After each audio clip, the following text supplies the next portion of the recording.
नमस्कार, आप देख रहे हैं फर्स्ट बिहार झारखंड और मैं आपके साथ वंदना। आज देश भर में चौथे चरण का मतदान हुआ। ऐसे में बिहार की अगर हम बात करें तो 40 लोकसभा सीटों में से पहले ही 14 सीटों पर मतदान हो चुका था और आज 5 सीटों पर मतदान हुआ। शाम के 6 बजे मतदान की समाप्ति हो चुकी है। ऐसे में आपको बताना चाहेंगे कि बिहार में बेगूसराय, मुंगेर, दरभंगा, उजियारपुर और समस्तीपुर में आज 5 लोकसभा सीटों पर यह मतदान हुआ है।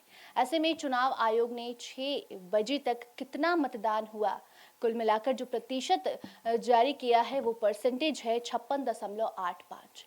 ऐसे में इसी पर हमारे साथ चर्चा करने के लिए हमारे साथ स्टूडियो में राजीव जी मौजूद हैं और इनसे हम बात करेंगे कि आखिर बिहार में इतना कम मतदान लोग क्यों करते हैं। हालांकि पहले फेज की अगर हम बात करें तो 48.23% मतदान हुआ था, लेकिन धीरे धीरे ये जो संख्या है ये बढ़ रही है। लेकिन राजीव जी, पहला सवाल यही होगा कि बिहार में आज भी बहुत ही कम जो प्रतिशत है वो मतदान हो रहा है, ऐसा क्यों?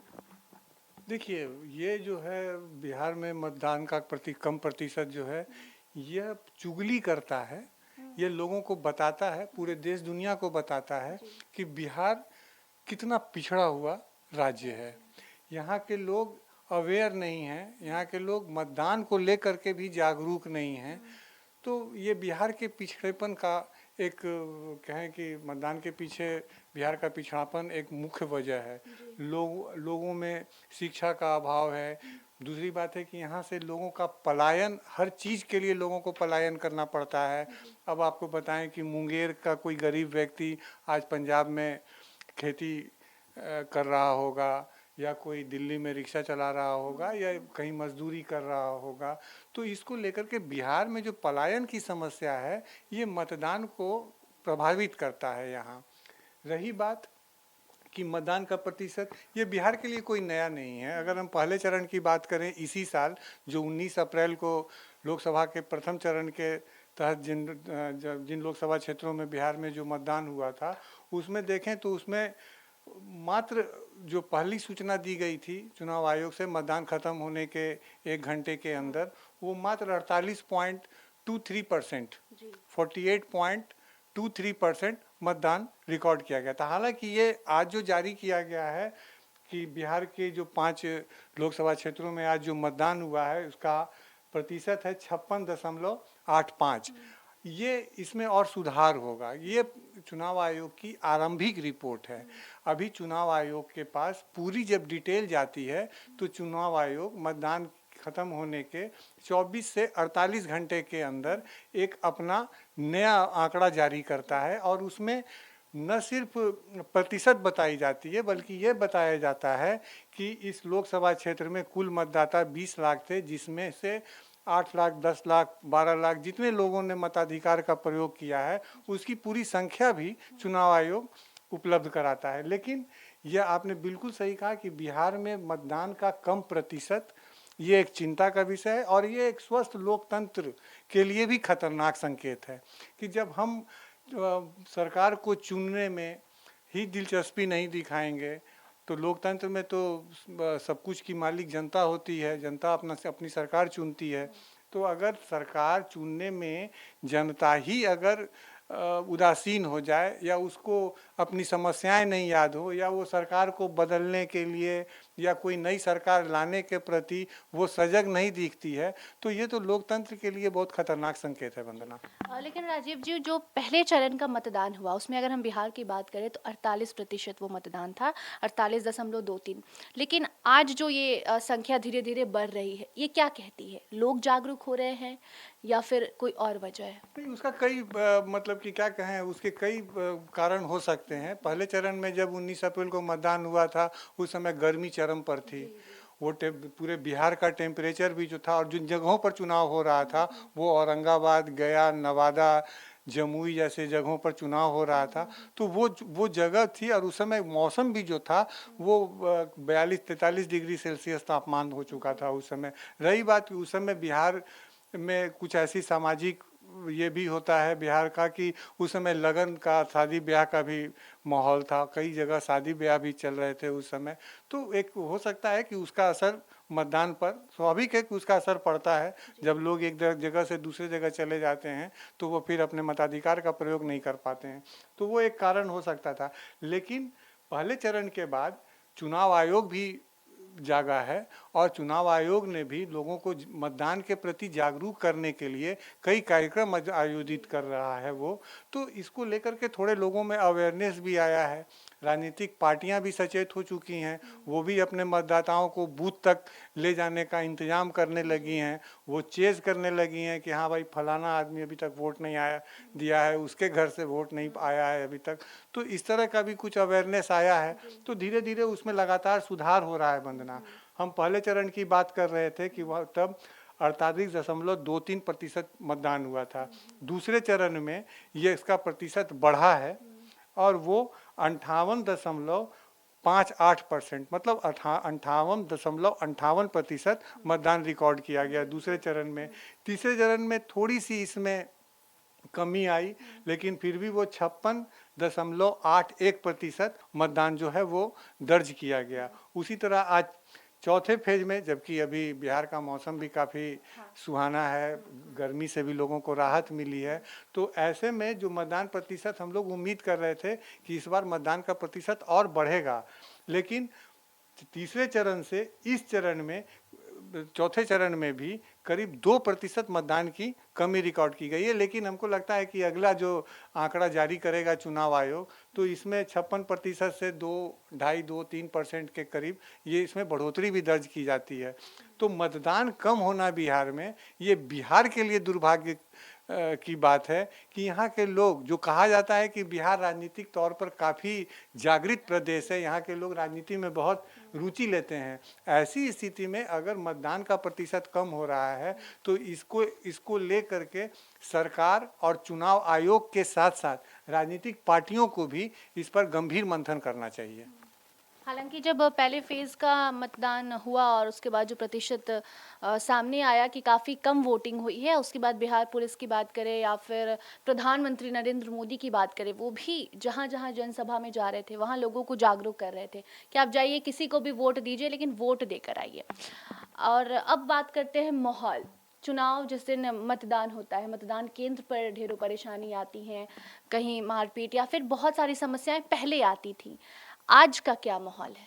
नहीं, आज कहीं भी किसी मतलब कि बुरे समाचार कहीं से भी हम लोगों को प्राप्त नहीं हुए हैं। हाँ, थोड़ा सा कई जगहों पर, चाहे वो दरभंगा हो, समस्तीपुर हो, मुंगेर हो, वहाँ से जो शुरुआत में ईवीएम मशीन के ख़राब होने की जानकारी आई थी, मुंगेर से इस तरह की कुछ घटनाएं सामने आई हैं कि जिसमें आरजेडी ने आरोप लगाया है जदयू के ऊपर कि उन्होंने कई खास करके मोकामा, टाल, बाढ़ और लखीसराय विधानसभा क्षेत्र के अंतर्गत जो मुंगेर लोकसभा में जो इलाके आते हैं, वहाँ जदयू के लोगों ने बूथ पर कब्जा कर लिया है। ये आरोप आरजेडी का है और आरजेडी ने इसकी शिकायत भी चुनाव आयोग से की है। इसके अलावा एक आध जगह मुंगेर से थोड़े पथराव उथराव की भी सूचना आई थी, लेकिन किसी भी अप्रिय घटना की सूचना पूरे राज्य से नहीं है, या कहें कि हम पांचों लोकसभा क्षेत्र से किसी अप्रिय घटना की सूचना नहीं है। और थोड़ा सा लोगों के आपसी जो पार्टियों के बीच में जो आपसी मतभेद होते हैं या जो स्थानीय कार्यकर्ताओं के बीच में जो अदावत होती है, वो कभी कभी मतदान के समय दिख जाता है, लेकिन ऐसी कोई अप्रिय घटना की सूचना पूरे राज्य से नहीं है। राजीव जी, इसके पहले साल 2019 में लोकसभा चुनाव हुआ था, ऐसे में उस दौरान जो मतदान का प्रतिशत था और इस बार का मतदान का प्रतिशत है, क्या कुछ बदलाव आया है? ये तभी 2019 के लोकसभा चुनाव में भी बिहार के मतदाताओं ने बहुत बढ़ चढ़ कर भाग नहीं लिया था। और अगर हम इन्हीं 5 सीटों की बात करें जहां आज चौथे चरण में मतदान हुआ है, तो समस्तीपुर में जहां आज 58.10% 58.10% मतदान हुआ है, वहाँ 2019 में यहाँ 60.63% मतदान दर्ज किया गया था। तो हमको लगता है कि जो फाइनल डेटा चुनाव आयोग जारी करेगा उसमें ये आंकड़ा और बढ़ेगा, तो वो उतना ही मतदान कर सकते हैं। उसी तरह मुंगेर में 2019 में 54.84% मतदान दर्ज किया गया था। इस बार भी चुनाव आयोग ने जो मतदान खत्म होने के बाद आज जो आंकड़ा जारी किया है, उसमें प्रतिशत चुनाव की बात कही गई है, मतदान की बात कही गई है। उसी तरह बेगूसराय में 2019 के मतदान में 62.29% मतदान वहाँ दर्ज किया गया था, जबकि आज जो चौथे चरण में मतदान हुआ है वहाँ 58.40% का मतदान वहाँ दर्ज किया गया है। उजियारपुर में भी आज जो अभी तक जो सूचना आई है, चुनाव आयोग का जो फाइनल डाटा आया है हम लोगों के पास, उसमें 58.10% मतदान हुआ है, जबकि उजियारपुर में 2019 के चुनाव में 60.07% मतदान दर्ज किया गया था। उसी तरह दरभंगा में भी आज थोड़ी कम मतदान की खबर है, वहाँ 56.63% मतदान दर्ज किया गया है, जबकि 2019 में वहाँ 58.19% चुनाव मतदान हुआ था। तो मतदान के इसमें जो ट्रेंड है मतदान का, उसमें कोई बहुत ज़्यादा नफ़ा नुकसान या कम ज़्यादा होने की बात नहीं है। ये बिहार का ट्रेंड हो गया है कि बिहार में मतदान, चाहे वो कोई भी चुनाव हो, चाहे वो विधानसभा का चुनाव हो, लोकसभा का चुनाव हो, इन दोनों चुनाव में मतदाताओं की जो रुचि कम हो रही है, यह चुनाव आयोग के साथ साथ केंद्र सरकार, राज्य सरकार और सभी राजनीतिक पार्टियों के लिए यह चिंता का विषय है। राजीव जी, इस पे सोचने वाली बात यह है कि अभी आपने 2019 का जो प्रतिशत था मतदान का, वो आपने मतदान प्रतिशत बताया, और 2024 का जो बताया, कुछ ज़्यादा फर्क नहीं है, लेकिन ज़माना अगर हम देखें तो काफ़ी आगे बढ़ गया है। 5 साल पहले सबके पास फ़ोन नहीं था, सबके पास फेसबुक, ट्विटर पे इतने लोग एक्टिव नहीं रहते थे, इंस्टाग्राम, व्हाट्सएप की दुनिया नहीं थी। और आज अगर हम देखें तो हर एक व्यक्ति के पास अपना एक विज़न है। छोटे बच्चे भी जान रहे हैं कि बिहार का मुख्यमंत्री कौन है, प्रधानमंत्री कौन है। तो जब छोटे बच्चे इतनी जानकारी लेकर घूम रहे हैं, तो जिन्हें जाकर वहाँ पे मतदान करना है, उनके पास भी जानकारी है। हर एक व्यक्ति के पास विज़न है, तो फिर सामने क्यों नहीं आते हैं लोग? देखिए, इसमें एक कारण यह भी हो सकता है कि आज जहाँ मतदान होता है वहाँ आज छुट्टी होती है। हाँ। वहाँ के सभी निजी और सरकारी संस्थान, चाहे वो किसी भी तरह के का कार्यालय हो, दफ्तर हो, वहाँ आज छुट्टी होता है। तो एक तो लोग मतदान के दिन छुट्टी के मूड में आ जाते हैं। लेकिन राजीव जी, जो छुट्टी होती है बच्चों की अलग बात है, लेकिन जो मतदान करते हैं कहीं ना कहीं उनको छुट्टी भी इसीलिए दी जाती है ना कि आप अपने, आपको जो हक मिला है, अधिकार मिला है, उसका इस्तेमाल कीजिए। बिल्कुल दी जाती है, लेकिन और इसको देखा जाता है कि यार हम नहीं दे रहे हैं वोट तो क्या हुआ, वो तो मेरा पड़ोसी तो दे ही दिया, मेरे परिवार के लोग तो दे दिए। तो ये जो जागरूकता होनी चाहिए किसी भी लोकतंत्र के लिए, ये बहुत ज़रूरी है कि लोकतंत्र में लोगों को जागरूक होना पड़ता है। तो ऐसी जागरूकता जो है वो हमारे यहाँ अभी तक ये दिख नहीं रही है, जबकि पड़ोसी राज्य बंगाल में 80% से भी अधिक मतदान होता है, यूपी में भी 70% के करीब मतदान होता है, एवरेज होता है, लेकिन बिहार में इसका मतदान का प्रतिशत बहुत अगर अच्छा होता है तो वो 60% का आंकड़ा छू ले, यही बहुत है। तो अभी हमारे साथ राजीव जी थे, जो कि बता रहे थे कि बिहार में आखिर इतना कम मतदान लोग क्यों करते हैं। जागरूकता की कमी है या फिर जो छुट्टी मिलती है उसका वो इस्तेमाल नहीं कर पाते। बाकी अभी 4 फेज़ खत्म हुए हैं, 3 फेज़ और बाकी हैं, और उसके बाद 4 जून को परिणाम सामने आ जाएगा। बाकी ऐसे ही लगातार आपके साथ हम राजीव जी के साथ आते रहेंगे, अलग अलग मुद्दों पर बात करते रहेंगे। देखते रहिए फर्स्ट बिहार झारखंड। धन्यवाद। पनोरमा ग्रुप, जो सोचता है वो करता है, आपके अपने सपनों का आशियाना। ये लो मुंह मीठा करो, आज मैंने अपना जॉब छोड़ दिया, अब हम पूर्णिया वापस जाएंगे। जॉब छोड़ दिया है? मतलब ये घर कैसे चलेगा, हम करेंगे क्या, और माँ बाबूजी क्या बोलेंगे? इसलिए मैं एक और मिठाई का डब्बा लाया, अपने बिजनेस के लिए लोन अप्रूव हो गया।